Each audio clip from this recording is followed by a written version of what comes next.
How's it going, people? It's the first Impact of 2017, and before we get into the Impact review, there's some big news that just happened. If you haven't already heard, Dixie Carter has sold her stock, shares, whatever, to Anthem Entertainment and is now a minority stock owner in the company. Big news. I mean, I had a feeling it would happen, but I never thought I would see Dixie Carter pretty much sell control of the company. But hey, and how do I really feel about this? I mean, I'm still going to watch Impact Wrestling regardless. Dixie Carter is still a part of the company, smallly. She has less than 50% ownership in her stock, of the stock. And the only thing I think it really changes is because Impact's been putting on some great shows, not great to good shows for the past 2000 and I would say 13 to now. The only thing that really changes as far as the IWC is what kind of lies the people are going to tell. Like Dave Mills, he can't rely on the people aren't getting paid. Anthem has money, so that won't fly. Morale's low. Probably not, and that's such a funny thing to judge anyway. Morale's low. You pretty much, it's gonna take. Pretty much, people are just going to be making up stuff now. It's really going to show if people just hated Dixie Carter or if they just hate TNA, because some of the things they said in the past just won't fly, and you can pretty much just tell that they're lies. But what's another thing they were saying? Oh, it's going out of business.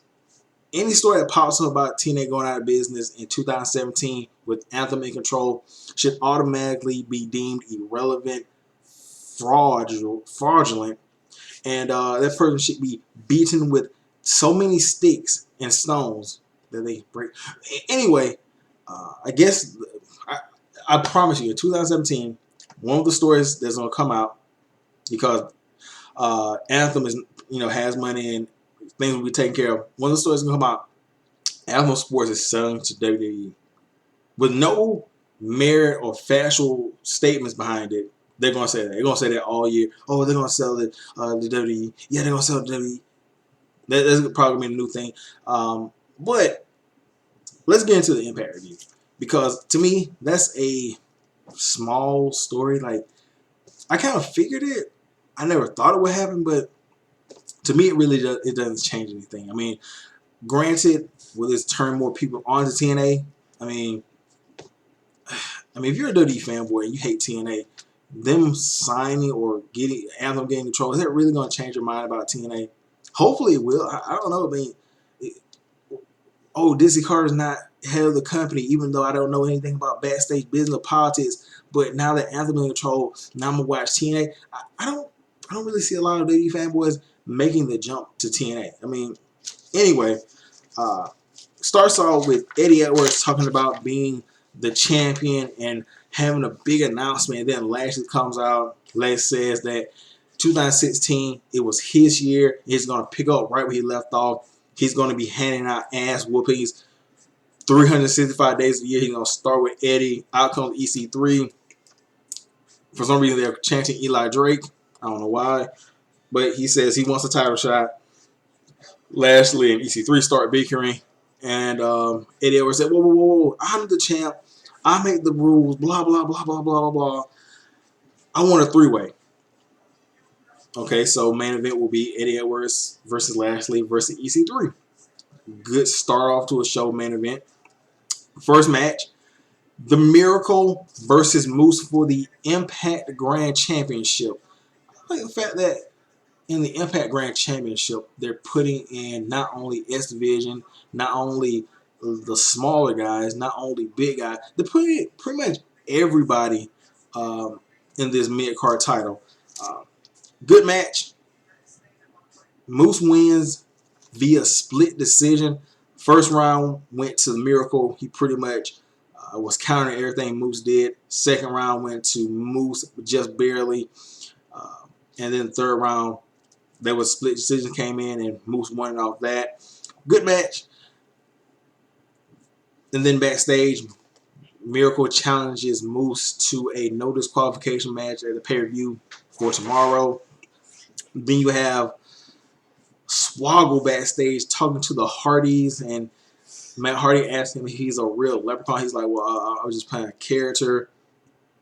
It was all right. And then you have Rockstar Spud coming out, and he's like, it's going to be my year. I'm a two-time champion, future world heavyweight champion.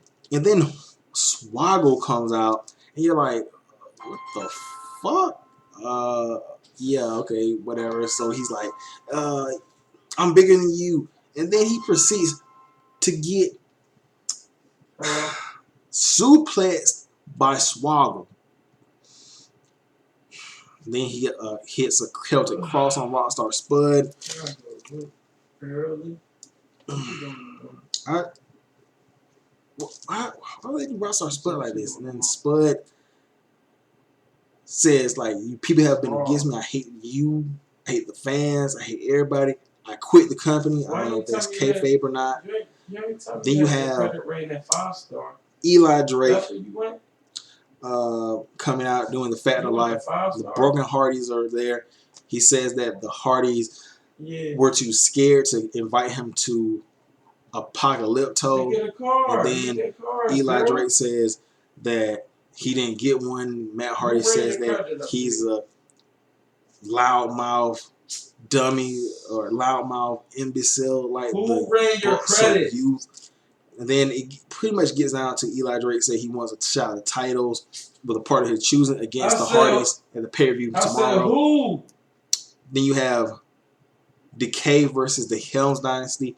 Decay has new music, and it's okay. It's decent, but it's not the Marilyn Manson nobodies. Pretty good match. The Helms Dynasty pretty much keep Crazy Steve contained until he gets a hot tag to Abyss. Abyss cleans house, and he choke slams. What was the guy's name? Andrew Everett. Andrew Everett coming off the ropes for a springboard. He catches him, springboards him, and choke slams him. Gets the pin 1, 2, 3. The lights go out. It's the DDC, and the DDC hit both of them in the back of the head with beer bottles. So it's kind of a connection there because James Storm and Abyss have history. They feuded before, and Abyss was the first one to turn on James Storm in the Revolution, if I'm not mistaken. So that might be a motivation to why the DDC is going after Decay. And it's interesting. Are they turning Decay face, or are they going to be sort of like tweeners? You still got Rosemary with the women's title. So who's going to be coming after her? A lot of interesting stuff happening right there. Then you have Allie getting called to the ring by Maria. Maria calls her stupid, whatever. She fights Sienna. First of all, Allie is still Maria's apprentice slash working for her. Really? Is this still going on? Like, really? The match against Sienna is pretty good, but it's like I've seen this before. Where I want to see more character progression out of Allie. Allie ends up losing because Braxton Sutter comes out there, and then Laurel Van Ness discrets Braxton, and she's like, "What are you doing, Braxton?" And she get hit with the silencer. No, was it? I think AK-4. Yeah, the silencer, and then Laurel Van Ness and Sienna lead Braxton Sutter to the back because he has no free will of his own, I guess, whatever. Then you have the main event, EC3 versus Lashley versus Eddie. Damn good match. But it kind of felt, for as big as this match should be, it kind of felt just normal. It ends with Lashley, for some reason, trying to use the title after he spears Lashley. He spears EC3 and Eddie Edwards into an exposed turnbuckle. And then he spears EC3 on the outside. And then Eddie Edwards tries to go for, he goes for the shot of caffeine, suicide dive, gets back into the ring. Lashley hits him with a spear, and then Lashley goes out of the ring and grabs the title to try to hit Eddie with the title. Out comes Daisy Richards with no music or whatever. Takes the title from Lashley. Eddie Edwards hits the Boston Knee Party, and then that's it. Good match, but it just, for some reason, didn't have the big fight feel.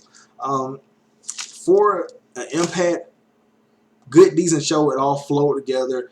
If I had to give it a rating, I'll say a good 7.5 out of 10. You know, decent. I wasn't bored, but nothing exciting. It was just a solid show. I got the New Japan review coming up. I'm still on the Tanahashi versus Naito. I'll explain later because I haven't got the review out yet because it came on at 3 o'clock in the morning and I just didn't have time to watch it. I've been watching it in sections. Anyway, tell me your thoughts on this TNA Impact. I thought it was a pretty good show, but it always could have been better. But anyway, I'll catch you guys later. Peace out.